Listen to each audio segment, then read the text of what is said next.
Today on Money Talks, we're going to talk tobacco, or at least how the public has reacted to one of the latest innovations offered to smokers, which is known as the e-cigarette. With us in the studio today is VIAe president and one of the pioneers in the e-cigarette industry, Jay Galletly. Welcome to the show, Jay. Thank you. Glad to be here. Jay, from a strictly business point of view, why did you decide to get into the e-cigarette industry? Carl, the first time I saw an electronic cigarette was January of 2008. And believe me, it didn't look anything like they do today. But I will tell you, my reaction was just sheer amazement. The fact that people could now get the satisfaction of that desire for nicotine in a truly alternative fashion seemed to me as a very disruptive, high potential opportunity. Well, it must have been a sound business decision, right? Because when you got started, there were only a handful of companies in e-cigs, and today, how many are there? Well, you're right. In 2008, 2009, there might have been 2 or 3 brands that were emerging. Today, there's hundreds. And I think that represents people's knowledge of the acceptance of the product. I remember years ago, it was considered somewhat of a novelty or a fad. And I think today the consumers have really demonstrated that they are ready to embrace a true smoking alternative. With all the competing brands popping up, how are consumers supposed to tell one e-cig brand from another? It's difficult. Typically with electronic cigarettes, there isn't proprietary technology. It's a common technological process that goes into the manufacturing of the product. And also today you see a flurry of advertising and media options to promote various brands. That doesn't always correlate though to customer satisfaction. As we developed VIAe, we tried to take into account what smokers really looked for. And there's a couple of reasons why people actually smoke. They smoke for the satisfaction of the nicotine. They smoke for the hand-to-mouth fixation. They smoke for the taste. And they smoke for the vapor, being able to blow smoke rings and see the smoke or the vapor exhale. We paid particular attention to the volume of the vapor and the taste. Nicotine anybody can deliver. But what we think is most important is how do you best replicate the taste of a traditional tobacco cigarette and do it in an electronic cigarette. Were e-cigs created as a cigarette alternative, or were they designed to help people kick the habit? It's my opinion that they were designed to give smokers an alternative to traditional tobacco. Let's face it, there's 43 million smokers in the U.S. today. And electronic cigarettes represent the first technological change to tobacco in over 400 years. If people want to smoke, they're going to smoke.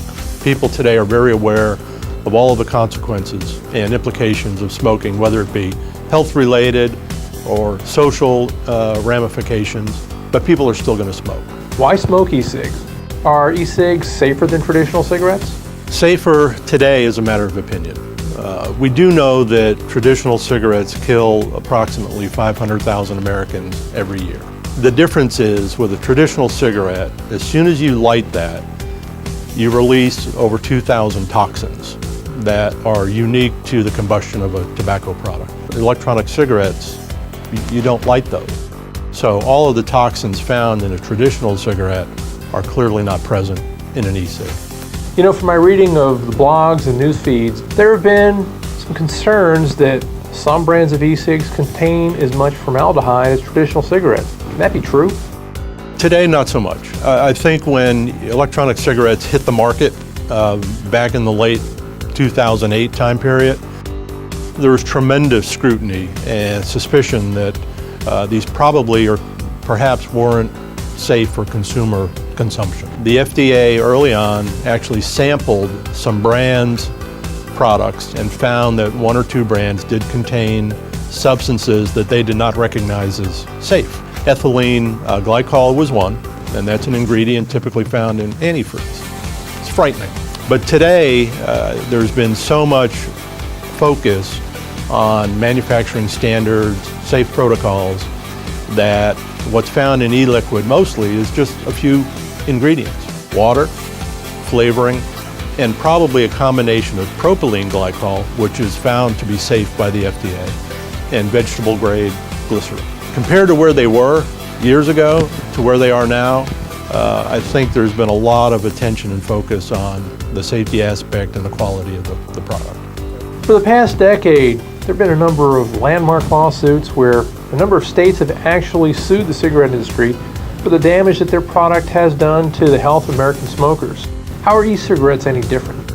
Well, I think the biggest difference is, even though electronic cigarettes are still in their infancy as an industry, and we probably need further analysis and just time to really validate the safety of the product. Those of us in the industry today that are responsible for manufacturing and customer quality believe they are. What we do know, though, about traditional cigarettes is they kill about a 500,000 Americans every year. And it's because of all of those ingredients and toxins that are released when you light one. Because you don't light an electronic cigarette, those factors are never present. You know, Jay, being a former smoker myself, I can tell you that many smokers feel stigmatized by the way that society treats them. I mean, I know that secondhand smoke is a danger, but smokers are being treated more or less like lepers, forced to go outside in the cold to take a few drags. You know, in this country, they're no longer even allowed to light up in bars that serve food. How is this different with e-cigs? Traditional smoking is a nasty habit. One sure way of becoming a social outcast is to enter a room full of people and light up a cigarette. And I think a lot of that is due to an increased education and awareness of some of the consequences of either smoking or being around cigarette smoke. We're all aware of the issues of secondhand smoke, but there's other things that happen when people smoke that are socially unacceptable. You smell bad, your teeth are yellow, your fingers are yellow, you need an ashtray, you throw your butts all over the place. There's just a social movement underway, and a lot of it is based on special interests creating awareness and knowledge about the dangers of cigarette smoking. And people just aren't accepting cigarette smokers into the normal course of business. What are some of the other benefits that e-cigs have over traditional cigarettes? You don't light it. If you do get close enough to it, it smells quite pleasant, but it dissipates in seconds. It doesn't cling to your clothes or the furniture. I think what's unfortunate, though, is electronic cigarettes, by virtue of replicating a traditional tobacco product, are somewhat guilty by association. Because today we even see restaurants and other popular destinations that in some instances won't allow even electronic cigarettes. So there's such a social stigma about smoking in general.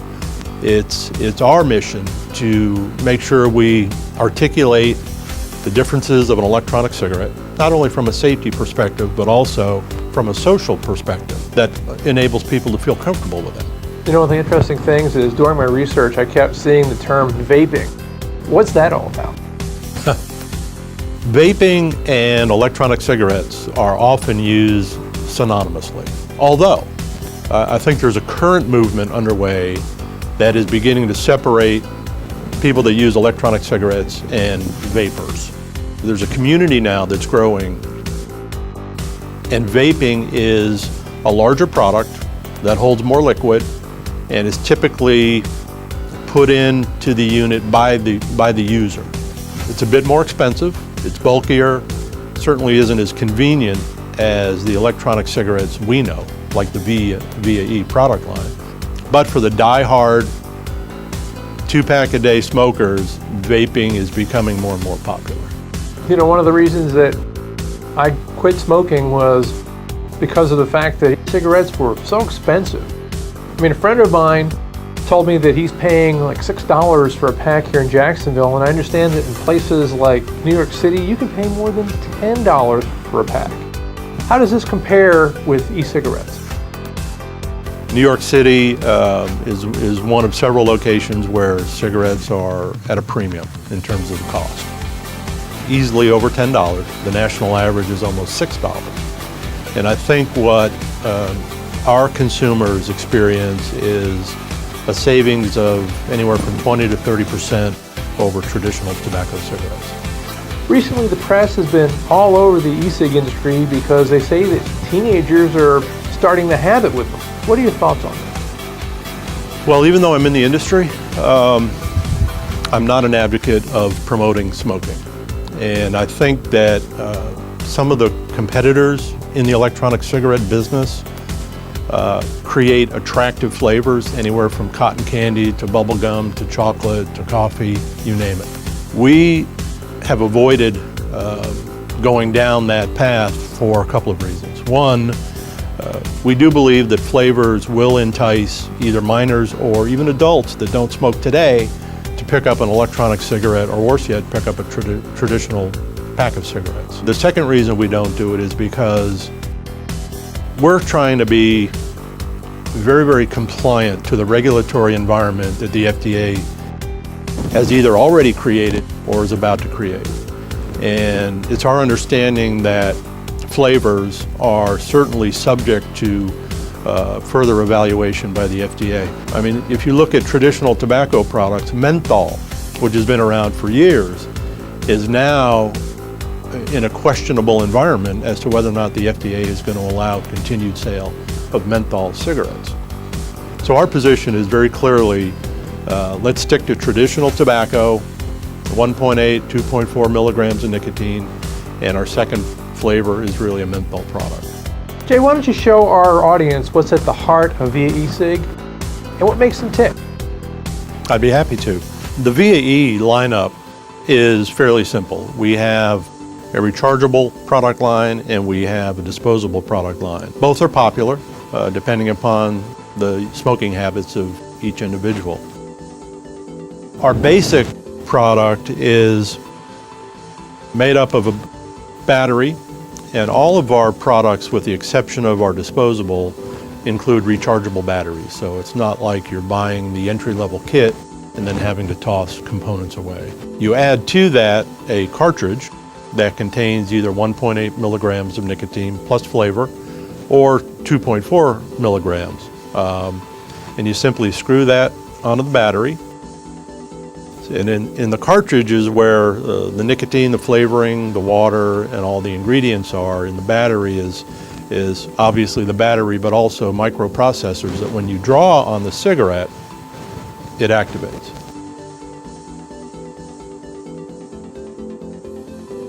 So you get the taste, you get the feeling of the nicotine going in your system, you see the vapor go out. And this is the most popular version because it is rechargeable. And when the cartridge runs out, which is usually the equivalency of about a pack and a half to 2 packs of cigarettes, so they last a long time. I've heard about disposable e-cigs. How are those different from the traditional types of e-cigarettes? The newest product in the VIAe line is our disposable product, and this is called Trio. And the reason we call it Trio is obvious. There's 3 in a pack. And what's unique about this product is it's the size of a traditional tobacco cigarette, and we take it one step further. It's actually soft. The filter is soft. The battery cartridge is soft. So it's very lightweight, feels just like a cigarette, but performs the same way. In the top end is the flavoring and the nicotine, and down here is a miniature battery and microprocessor. So you get the same result. Trio is a disposable product, so when it's used up, you simply throw it away, pull another one out of the pack. Now, what do you do when you finish a pack of VIAe Cigs? All you have to do is take the cartridge off and put it into one of our charging units. This one just happens to be a USB charger that you can put into a computer. We also offer car chargers as well as AC wall chargers. And you need a couple hours, and then this is just like new. We sell replacement cartridge packs. There's 5 in here. They're hermetically sealed for safety reasons. You screw it on just like the original. Start all over again. Can't be much more convenient than that. Jay, why should consumers buy VIA as opposed to other brands of e-cigs? We had a long list the criteria that we used in our evaluation of the production facilities that we ultimately would select. And after visiting at least 30 or 40, we narrowed it down to 2 that we use, and we picked them based on their commitment to the industry, their dedication to creating a product consistent with what we would expect, and so far we're very happy with those decisions. You know, I noticed that your company offers free shipping and even a 1-year warranty. Can you tell us about that? Our warranty covers everything. As popular as electronic cigarettes have become, not everybody is willing to try them. So what we try to do is remove most of the barriers of entry, whether it's price, uncertainty about the quality of the product, how much is it going to cost to ship it. We take care of all of that. For instance, we have a 1-year warranty, no questions asked. If you're not happy with it, send it back, we'll send you a replacement. We also offer all of our products with free shipping. A lot of companies might say, well, we'll ship it for free, but you have to buy at least $50 worth of product. You could buy our entry-level kit for $7.99. It's shipped at no charge to the consumer. Again, we try and make it as easy for people to try the product without significant or any buyer's remorse afterward if they decide that they don't like it. All right, Jay, I just want to thank you again for coming on the show. Carl, it's my pleasure. We appreciate the opportunity to come in and talk about the product. It is a new brand. We're a small company. We know there's a lot of competitors out there. One thing we are very confident we bring to the market is a product that has been developed over years of experience in the industry. And I think that's one area in particular where VIAe has an advantage over most of the competitors. We've been at this since the very beginning, and we've learned a lot along the way. Well, you know, it appears that when it comes to the world of e-cigarettes, you can tell a pack by its cover. If you choose to smoke, you need to be careful from whom you purchase e-cigs. If you're interested in learning more about VIA, go to their website or give them a call. Until next time, while money talks, what's yours saying to you?